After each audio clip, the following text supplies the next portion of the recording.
Hola ruteros, ¿cómo están?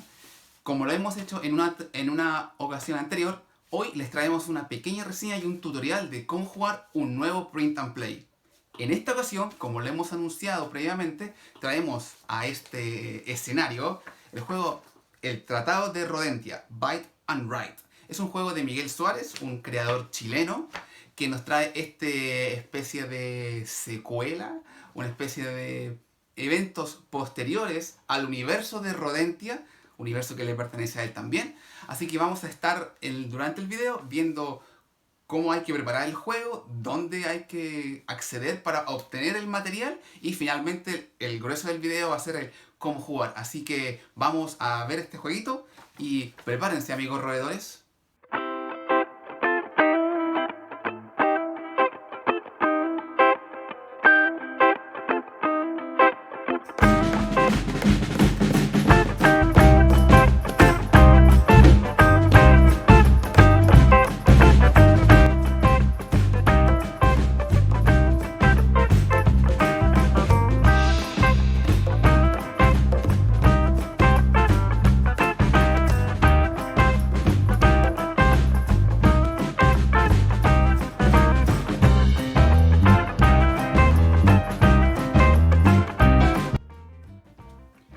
Como les comenté, el Tratado de Rodentia, Byte and Write, es un juego tipo Print and Play que forma parte del universo de Rodentia, el juego de tablero, en donde los roedores se han unido y han logrado expulsar a sus depredadores. En este juego, los tiempos de guerra contra los lobos y los zorros ya han pasado, y el consejo de líderes de los roedores está sosteniendo el Tratado de Rodentia.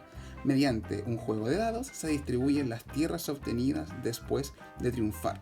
De esta manera, mediante una mecánica de roll and write,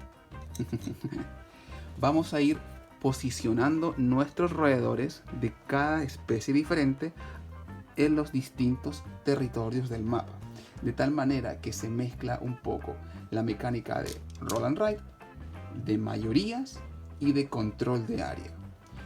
¿Qué necesitas para jugar? Para jugar necesitas primero que nada la hoja del jugador o la hoja de juego.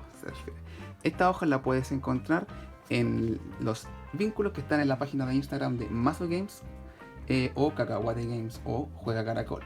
Estos tres individuos, estas tres personas, estos tres amigos, Mazo Games, Juega Caracol y Cacahuate Games, son la tríada, la trifuerza que está potenciando el Tratado de Rodentia. Les mandamos un saludo cariñoso a ellos que siempre nos han apoyado y nos comparten sus jueguitos. Además de la hoja de jugador, que es la que tienes que imprimir, necesitas dados. Este juego está diseñado para jugar de 2 a 5 jugadores, una duración aproximada de 20 minutos. Y los dados que necesitas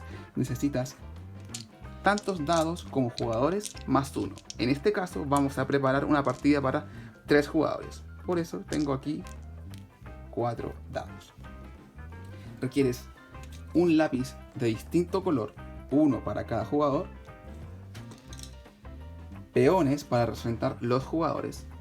En este caso tengo una nutria, una marmota que va a representar con color amarillo, una ardilla, no se ve aquí, una marmota dije que con color amarillo, una ardilla que la voy a representar con color rojo y este como castorcito que va a ser en color café. Estos peones no vienen incluidos en el juego, solamente los estoy usando a modo de ejemplo, ¿ya?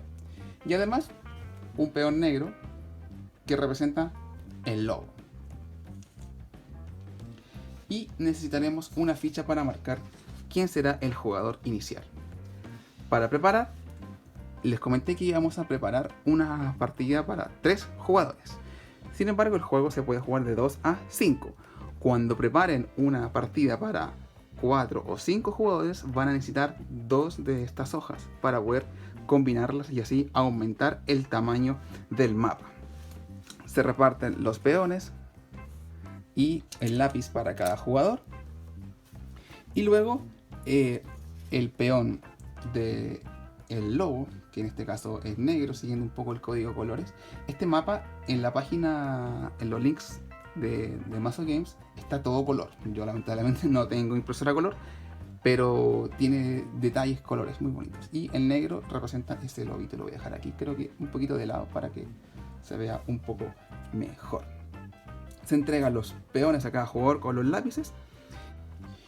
Y después de entregar los lápices y los peones a cada jugador, hay que elegir 2 de los 6 objetivos comunes de los jugadores, que están acá. Representa fila horizontal, zonas separadas, zonas más grandes, diagonales, conectar madrigueras y dominar la frontera, que son elementos que van a generar distintos puntos de victoria al final del juego, que lo explicaremos más adelante. Luego hay que dibujar la madriguera, ¿ya? Cada jugador debe dibujar una madriguera en uno de los hexágonos del tipo de terreno correspondiente a su especie. En el manual de juego, cada especie que tú representas con cada de tu color tiene un tipo de territorio diferente. Están las montañas, los ríos, los bosques, los pantanos y las praderas. Y según la especie que tú estás representando, debes dibujar la madriguera. Por ejemplo, yo tengo este castor, por decir así. Vamos a decir que es un castor. Entonces, en nuestro juego, los castores, que son café, deben dibujar su madriguera en los pantanos. Entonces, yo voy a dibujar acá, por ejemplo, aquí, en este hexágono acá, un pequeño círculo en espiral. Y ese representa mi madriguera, ¿ya? Estas madrigueras deben dibujarse en orden inverso al turno, ¿ya? Terminando en el jugador inicial. Y la idea es que cada uno sepa cuál es su madriguera, pues con figuras geométricas, con el lápiz del color que ustedes estimen conveniente, ¿ya? Y una vez que terminaste de dibujar tu madriguera, cada especie coloca el peón en su madriguera. Entonces los castores parten en ese pantano donde está su madriguera. El jugador inicial inicia el juego ahora. ¿Cómo jugar? Esto es muy simple. El juego se desarrolla en 4 fases. La primera de ellas es elegir territorios. El jugador inicial lanza los dados. Vamos a hacer un poco más variado, de mala suerte. De acuerdo. Ok. Y en relación a los dados que han resultado, el jugador elige uno de ellos. Y luego el de su izquierda elige otro, y así sucesivamente hasta que quede solo un dado. Siempre va a quedar un dado libre. Cada resultado de dado representa un territorio diferente. Y acá, en este lado del mapa, hay una ayuda a memoria para que puedan recordarlo. El número 1 representa los bosques, el número 2 representa las montañas, el número 3 los ríos, el número 4 los pantanos y el número 5 las praderas. El número 6 representa el lobo. Una vez que cada uno de los jugadores tenga un dado seleccionado, deberá hacer efecto de la toma de control de territorio. Por ejemplo, si fuese el caso, yo voy a elegir el dado con el número 2. Y como el 2 representa las montañas, tendré que tomar control del territorio. Para tomar control del territorio, ¿qué hay que hacer? Basta con que yo tome el lápiz que me representa y pinte en estos pequeños circulitos que tiene cada uno de los territorios, rellene ese circulito con el color de mi especie. Estoy haciendo siempre el ejemplo para los castores café. ¿De acuerdo? Una vez ya hayamos elegido el territorio, y continuando con nuestro ejemplo, voy a seguir ejemplificando con el dado de cara 2 que representa las montañas. Cada jugador debe realizar la acción de tomar control de territorios. Tomar control de territorios es colocar uno de nuestros roedores, o sea, colocar nuestro color en alguno de los circulitos pequeños de estos hexágonos de territorio en el terreno que hemos elegido por el dado. Algunas cosas que tenemos que tener en cuenta es que podemos colocar entre 1 a máximo 3 roedores por turno, siempre y cuando que se respete que no coloquemos 2 roedores en un mismo hexágono por turno. O sea, nosotros podemos colocar hasta 3, pero máximo 2 en un mismo hexágono. ¿Cómo aplicamos la toma de control?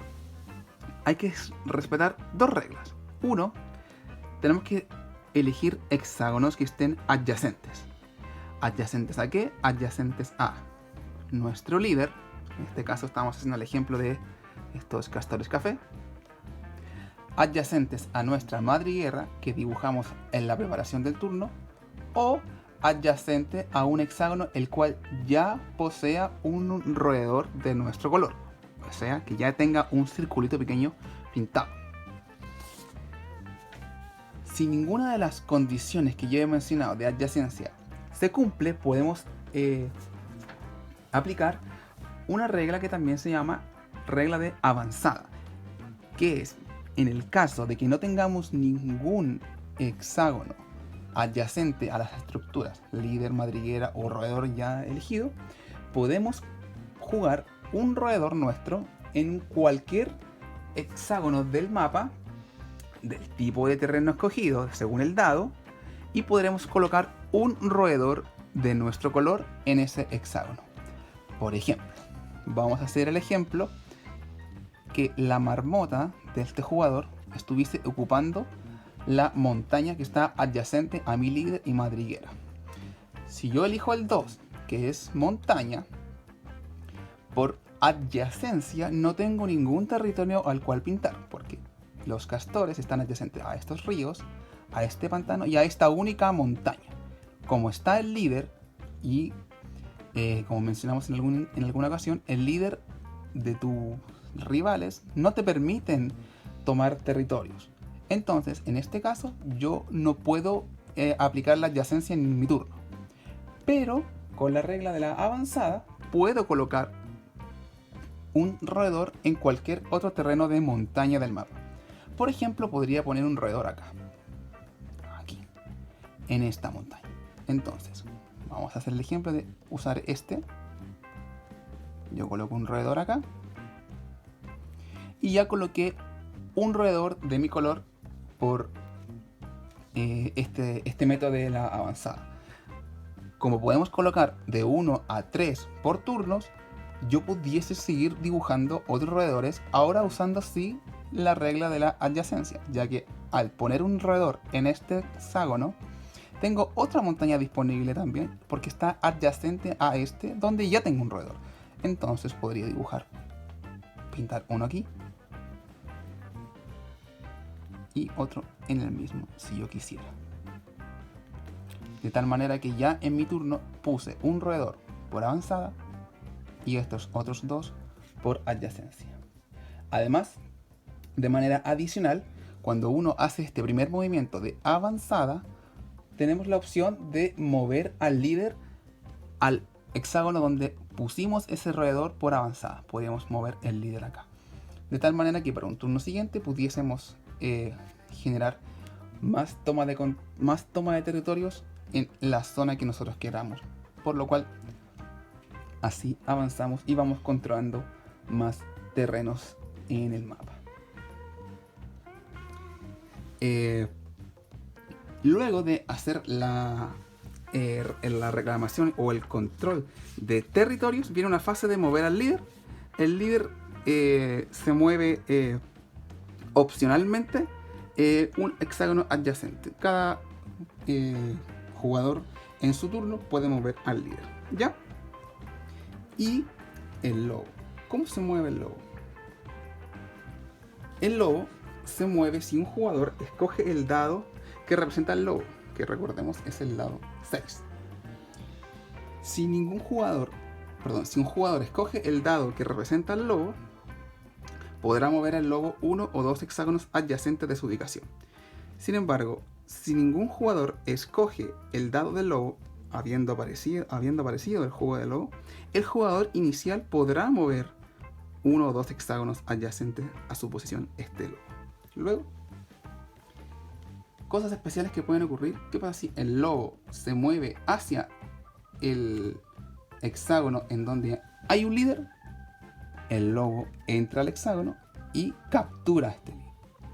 ¿Qué significa capturar? Que lo manda a su madriguera, a su refugio, ¿ya? Y cuando ocurre eso, debe marcarse en el tablero la captura del lobo. Aquí sale indicado en esta parte de abajo, donde cuántas capturas han ocurrido. Por ejemplo, en este caso hubo una captura de los castores y se marca la captura del castor. ¿Ok? Por cada captura, los puntos que están marcados, por ejemplo, en este caso atraparon al castor, la primera captura son 3 puntos, la segunda captura son 5 puntos, la tercera captura son 7 puntos. Esos son puntos negativos, ¿ya? Que se nos van a restar al final del juego, ¿ya? Como dijimos, el lobo se mueve de 1 a 2 espacios durante su movimiento. 1 o 2. Y puede ocurrir que en un mismo movimiento el lobo capture, por ejemplo, capturó aquí, y si le queda otro, puede capturar a otro líder. ¿De acuerdo? No es necesario terminar el movimiento del lobo cuando ya capturó. Luego, entonces, tiramos los dados y elegimos los territorios. Tomamos el control de los territorios pintando en los círculos, tanto por la regla de la adyacencia o de la avanzada. Movimos los líderes o el lobo. Y la última ronda es bonificar el tipo de territorios. Eso significa que cuando todos los jugadores ya han posicionado sus roedores y han movido sus líderes, esto es lo último, se anotará en una hoja de jugadores una X en el tipo de territorio del dado libre. Recuerden que nosotros elegíamos para una partida de 3 jugadores 4 dados, 3 de estos van a ser elegidos y uno va a quedar libre. Este territorio, que en este ejemplo es el 2, que representa las montañas, se va a anotar una X en este sector de bonificación de territorio. Se anotaría una X aquí en las montañas. Perdón por la sombra. Vamos a anotar una X en la montaña. Y de esa manera ese territorio se va a ir bonificando. De tal manera que ese tipo de territorio va a tener un conteo de puntos de victoria un poquito aumentado, ¿ya? Los territorios se pueden bonificar más de una vez. O sea, cada X que tenga ese tipo de territorio va a proporcionar un punto extra a cada hexágono de ese tipo. Y con eso termina el turno. ¿Ok? Y luego pasamos y se repite completamente la fase. Entonces, lanzamiento de dados, elegimos los dados, pintamos los hexágonos, movemos el líder y los lobos y el dado que quedó al final solito se registra en este sector de aquí para bonificar ese territorio. Y esa es la ronda del juego. La ronda se va repitiendo consecutivamente hasta que se gatilla el fin del juego. El fin del juego se gatilla cuando se da una de las siguientes condiciones. Cuando un jugador no puede elegir un dado que le permita posicionar roedores en hexágonos, ya que están completos o otro jugador ya los tomó antes. De esta manera el juego termina en la fase 1, o sea, en la primera fase, en la fase de elegir territorios. ¿Ok? Hay que tener atención en que esto es importante, ya que no termina el juego si un jugador elige un dado en el cual no puede dibujar, ¿ya? Si ocurriese eso, ese jugador pierde su fase de control de territorio, pero el juego no termina, ¿ya? El juego termina cuando no puede elegir un dado en el cual permita posicionar sus roedores en los hexágonos. Y la otra forma en que el juego termina es que si el lobo ha capturado a todos los líderes del juego al menos una vez, o a 2 jugadores al menos 2 veces, o a un jugador 3 veces. En este caso, la ronda termina en la fase 4, o sea, en la fase de bonificación de territorios. Una vez que se gatilla el fin del juego, vamos a pasar al cálculo de la puntuación. Y existen varios elementos a considerar en el cálculo de puntuación, ¿ok? Para el cálculo de la puntuación veremos los hexágonos controlados por nuestros roedores. Un hexágono controlado es aquel que tiene la mayoría de los circulitos pequeños controlados o marcados por nuestro color. En el caso del Tratado de Rodentia, los hexágonos tienen 5 circulitos. Entonces, el que tenga 3 o más controla ese hexágono y se considera un hexágono controlado. En el caso de que hayan más de un jugador, el que tenga más circulitos pintados es el jugador que lo controla. En caso de empate, el hexágono se considera no controlado para cualquiera de los jugadores y para cualquier fin. Entonces, para ir sumando los puntos, ganaremos 2 puntos de victoria más la bonificación indicada aquí por el terreno por cada hexágono correspondiente al territorio de nuestra especie. Recuerden que al principio del juego les comenté en la preparación que cada especie tiene un terreno asociado. En el caso del ejemplo, los castores, su territorio asociado son los pantanos. Entonces, por cada territorio de pantano que controle el jugador del castor, tendrá 2 puntos de victoria más la bonificación que aparecerá aquí en pantanos. Ganaremos 1 punto de victoria por cada hexágono controlado que no sea de nuestro territorio asociado a la especie. En el mismo ejemplo, un territorio de montaña controlado por los castores nos otorgará 1 punto de victoria más la bonificación de terrenos.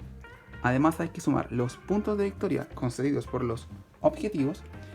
Dependiendo de los objetivos que nosotros hayamos elegido al principio del juego, ganaremos los puntos de victoria necesarios según mayoría de fila horizontal, mayoría de zonas separadas, esto quiere decir 2 o más hexágonos adyacentes controlados en grupitos. Entonces, zonas controladas sería, por ejemplo, controlar estos 2 y luego controlar aquí otros 2 y luego controlar en otro sector del mapa otros 2 sin estar contiguos. Cada jugador obtendrá 3 puntos de victoria por cada zona controlada separada, considerando que siempre sean por lo menos 2 hexágonos contiguos.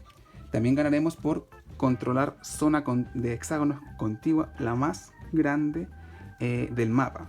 Para el primer lugar, o sea, la más grande, ganará 8 puntos de victoria y para el segundo lugar 4. También dominar la mayoría de los territorios de las diagonales del mapa. Siempre que se elija este objetivo de diagonal, debe decidirse en un principio si las diagonales van a ser en este sentido o en este otro sentido. Además, el objetivo de conectar madrigueras dice de que entre las madrigueras que estén dibujadas en el mapa tengamos la mayoría de los hexágonos controlados que puedan colindar con 2 o más madrigueras. Y dominar la frontera, el hecho de tener los hexágonos de la frontera izquierda, derecha, superior e inferior con la mayor cantidad de hexágonos controlados. Además de los objetivos de jugador, se restan los puntos negativos por las capturas del lobo. Si te capturaron una vez, restas 3. Si te capturaron 2 veces, te restas 5. Y si te capturan 3 veces, restas 7 puntos. Y un detalle al final es que si en el final del juego tu líder termina en la madriguera, ganas 3 puntos de victoria en ese hexágono. Perdón, es 3 puntos por el líder en un hexágono controlado. Si tienes al final del juego tu líder en el hexágono que controlas, ganas 3 puntos. Y eso es el cálculo de la puntuación de Rodentia. Así determinaremos quién es el ganador del Tratado de Rodentia. Y eso es todo. Así de simple se juega Byte and Write, el Tratado de Rodentia. Yo espero que les haya gustado el video, que les sea útil y sobre todo que los motive para jugar este juego de creadores chilenos. Así que espero que les guste el video. Cualquier pregunta que tengan respecto al juego la pueden dejar en los comentarios, o mejor, se la pueden preguntar también a los mismos creadores de los juegos en @mazogames, @juegacaracol y @cacahuategames. Así que bienvenidos a este mundo de Rodentia. Los vemos en el siguiente video. Chao, que estén muy bien.